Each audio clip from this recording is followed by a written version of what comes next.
ഓം ശരവണ ഭവ. എല്ലാവർക്കും കാർത്തികേയം യൂട്യൂബ് ചാനലിലേക്ക് സ്വാഗതം.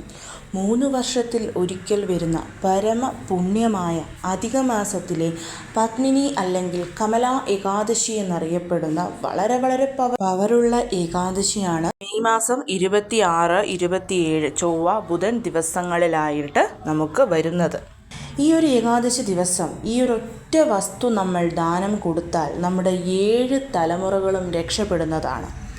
അപ്പോൾ തീർച്ചയായും മക്കളുള്ള എല്ലാ അമ്മമാരും ഈ ഒരു വീഡിയോ സ്കിപ്പ് ചെയ്യാതെ മുഴുവനായിട്ട് കാണാൻ ശ്രമിക്കണം.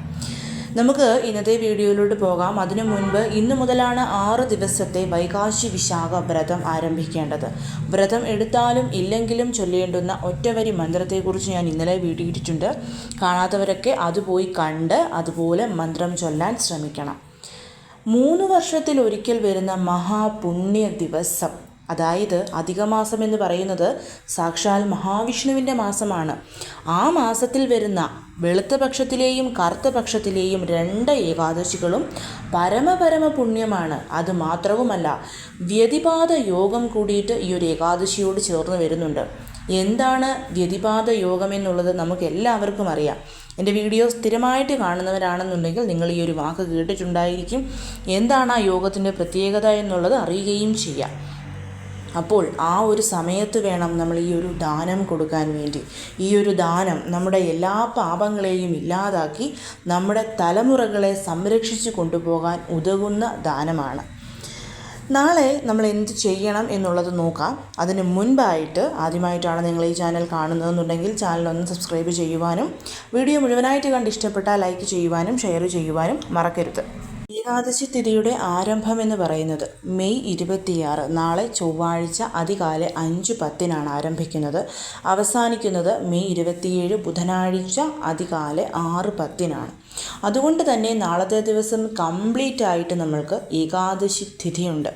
വ്രതമെടുക്കുന്നവരൊക്കെ ഇന്ന് ദശമി തിഥിയിൽ ഒരു നേരം അരിയാഹാരം കഴിച്ചുകൊണ്ട് നമ്മൾ വ്രതം എടുത്തു തുടങ്ങണം. നാളെയും നാളെ കഴിഞ്ഞും ഏകാദശിയാണ്. അപ്പം അതുകൊണ്ട് തന്നെ ഏകാദശി വ്രതം എടുക്കുന്നവർ തീർച്ചയായിട്ടും നാളെയും നാളെ കഴിഞ്ഞും ചൊവ്വായും ബുധനും വ്രതം എടുക്കുക തന്നെ വേണം. ഏകാദശി ദിവസം നിങ്ങൾ എങ്ങനെയാണോ ഇതുവരെയുള്ള ഏകാദശികളിൽ വ്രതം എടുത്തിട്ടുള്ളത് അതേപോലെ കണ്ടിന്യൂ ചെയ്തു പോകാവുന്നതാണ്. ഞാനിത് പറയാൻ കാരണം ആരോഗ്യ പ്രശ്നങ്ങൾ കാരണം മറ്റു പല ടെൻഷൻസൊക്കെ കാരണം ചിലർക്ക് നല്ല രീതിയിൽ വ്രതമെടുത്ത് പോകാൻ പറ്റിയെന്ന് വരില്ല. നല്ല രീതിയെന്ന് ഞാൻ ഉദ്ദേശിച്ചത് ഏകാദശി വ്രതം എടുക്കുന്നത് ജലം മാത്രം കുടിച്ചുകൊണ്ട് വ്രതം എടുക്കുക എന്നുള്ളതാണ് ഏറ്റവും ശ്രേഷ്ഠമായിട്ടുള്ളൊരു രീതി. അപ്പം ആ രീതിയിൽ എല്ലാവർക്കും വ്രതമെടുക്കാൻ സാധിക്കില്ലാത്തത് കൊണ്ടാണ് അവനവൻ എങ്ങനെയാണോ ഇതുവരെ ആയിട്ടും എടുത്തിട്ടുള്ളത് ആ രീതിയിൽ തന്നെ വ്രതമെടുക്കാനായിട്ട് ഞാൻ പറഞ്ഞത്. അപ്പം ഈ രീതിയിൽ നിങ്ങളുടെ രീതിയിൽ വ്രതമെടുക്കുക എന്നുള്ളതാണ്. നാളത്തെ ദിവസം വരുന്ന ഏകാദശി ഞാൻ പറഞ്ഞു പരമ പവിത്രവും പുണ്യവുമായതുകൊണ്ട് വ്രതമെടുക്കാൻ സാധിച്ചില്ലെങ്കിലും കഴിയുന്നത്ര നാരായണ നാമം ജപിക്കാൻ ശ്രമിക്കണം എന്നുള്ളതാണ്. എത്രമാത്രം നിങ്ങളെക്കൊണ്ട് ഭഗവാന്റെ നാമം ജപിക്കാൻ പറ്റുമോ അത്രയും നിങ്ങൾ ഭഗവാന്റെ നാമം ജപിച്ചുകൊണ്ടേയിരിക്കുക. നാളെ ഒരൊറ്റ പ്രാവശ്യം നാരായണ എന്ന് ജപിച്ചാലും കോടി പ്രാവശ്യം ജപിച്ച ഫലം കിട്ടും. അതേപോലെ നാളത്തെ ദിവസം ഒരു തുളസിയില ഭഗവാന്റെ പാദത്തിൽ സമർപ്പിച്ചാൽ കോടി തുളസിയിലകൾ സമർപ്പിച്ച ഫലം ലഭിക്കും. അതേപോലെ ഒരു ദീപം ഭഗവാന് മുൻപിൽ നാളെ കൊളുത്തി വെച്ചാൽ 1000 ദീപങ്ങൾ കൊളുത്തിയ ഫലം നമുക്ക് ലഭിക്കുന്നതാണ്.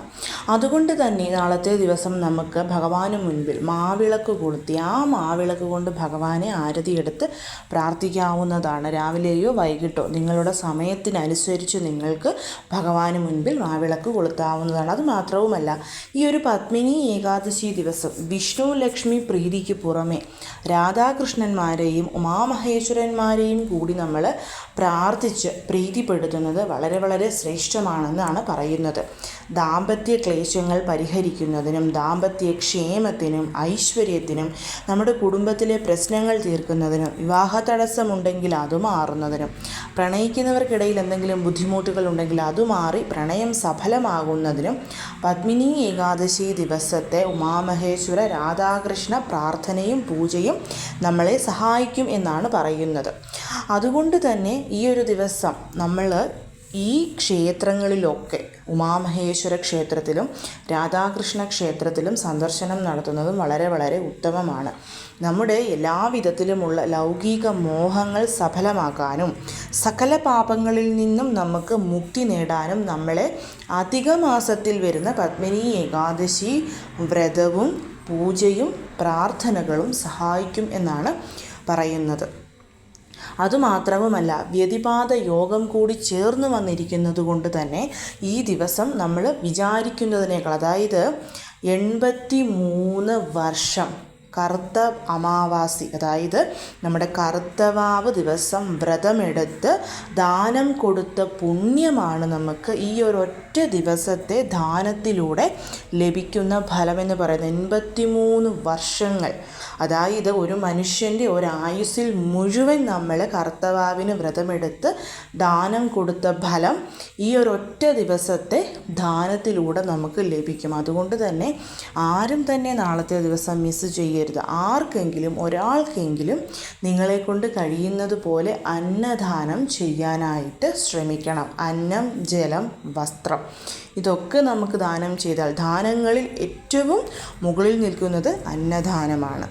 നാളെ എന്ന് ഞാൻ ഉദ്ദേശിക്കുന്നത് വ്യതിപാത യോഗം വരുന്നത് നമുക്ക് മെയ് 27 ബുധനാഴ്ചയാണ്. അതുകൊണ്ട് തന്നെ അന്നത്തെ ദിവസം വേണം ഞാൻ ഈ പറയുന്ന വസ്തുക്കൾ നമുക്ക് ദാനം കൊടുക്കാൻ. നാളെ ഏകാദശി ഉണ്ടെങ്കിൽ പോലും നമ്മുടെ ബുധനാഴ്ചത്തെ ഏകാദശിയും വ്യതിപാത യോഗവുമാണ് നമുക്ക് സർവ്വ ഐശ്വര്യങ്ങളും കൊണ്ടുതരുന്നത്. അപ്പോൾ അതിനു മുൻപായിട്ട് നമുക്ക് ഹരിവാസര സമയം എപ്പോഴാണെന്നുള്ളത് നോക്കാം. ഭഗവാൻ മഹാവിഷ്ണു ഭൂമിയിൽ ഉള്ള സമയമാണ് ഹരിവാസര സമയം എന്ന് പറയുന്നത്. ഹരിവാസര സമയം മെയ് 26, അതായത് നാളെ ചൊവ്വാഴ്ച രാത്രി 12:05 ആരംഭിച്ചിട്ട് മെയ് 27 ബുധനാഴ്ച പകൽ 12:04 വരെയാണ്. അപ്പോൾ അതുകൊണ്ട് തന്നെ ആ ഒരു സമയത്ത്, ഇപ്പോൾ ചൊവ്വാഴ്ച രാത്രി 12:05 എല്ലാവരും ഉറക്കമായിരിക്കും. അപ്പം നിങ്ങൾ എപ്പോഴാണോ ബുധനാഴ്ച രാവിലെ എഴുന്നേൽക്കുന്നത് ആ ഒരു സമയം മുതൽ നിങ്ങൾക്ക് കഴിയുന്നത്ര നാരായണ നാമം ജപിക്കാം, ക്ഷേത്രദർശനമൊക്കെ ചെയ്യാവുന്നതാണ്. ഇനി നമ്മുടെ വ്യതിപാത യോഗത്തിൻ്റെ ആരംഭമെന്ന് പറയുന്നത് മെയ് മാസം 27 ബുധനാഴ്ച അതികാലെ 3:11 3:11 ആരംഭിച്ചിട്ട് വ്യതിപാത യോഗത്തിൻ്റെ ആദ്യ ഗുണങ്ങൾ തരുന്ന 1,00,000 ഫലം തരുന്ന ആ ഒരു സമയം അന്ന് ഉച്ചയ്ക്ക് 12:04 അവസാനിക്കും.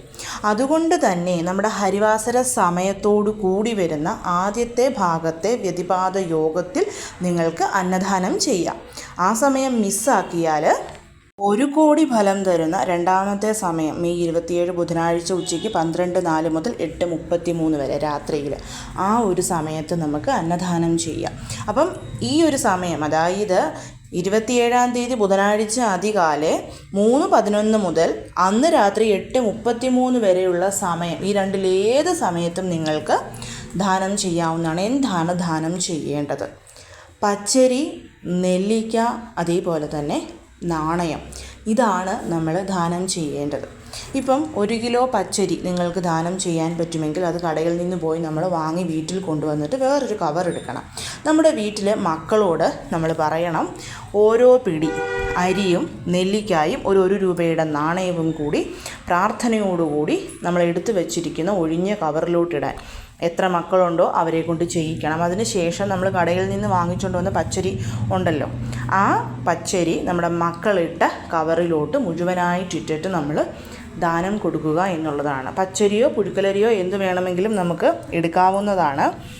ഈ ഒരു ദാനം നമ്മുടെ മക്കളുടെ എല്ലാവിധത്തിലുമുള്ള ദോഷങ്ങളെയും ഇല്ലാതാക്കി അവർക്ക് ജീവിതത്തിൽ ഉയർച്ചയുണ്ടാവാൻ അനുഗ്രഹിക്കുന്നതാണ്. നമ്മളെല്ലാവരും ജീവിക്കുന്നത് നമ്മുടെ മക്കൾക്ക് വേണ്ടിയിട്ടും കൂടിയിട്ടായതുകൊണ്ടാണ് ഞാൻ മക്കളെ കൊണ്ട് ഇത് ചെയ്യിപ്പിക്കണമെന്ന് പറഞ്ഞത്. സാധാരണ ദാനം കൊടുക്കാമെന്ന് പറഞ്ഞു കഴിഞ്ഞാൽ ചിലപ്പം നിങ്ങളാരും നിങ്ങളുടെ മക്കളെ ചിലപ്പോൾ ഉൾപ്പെടുത്തിയെന്ന് വരില്ല, നമ്മൾ വാങ്ങിക്കുന്നു കൊണ്ട് കൊടുക്കുന്നു, അങ്ങനെ ആയിരിക്കും. പക്ഷേ ഇതിൽ മക്കളെയും കൂടി ഉൾപ്പെടുത്തിക്കൊണ്ട് തന്നെ നമ്മൾ ചെയ്യണം, അത് മറക്കരുത്.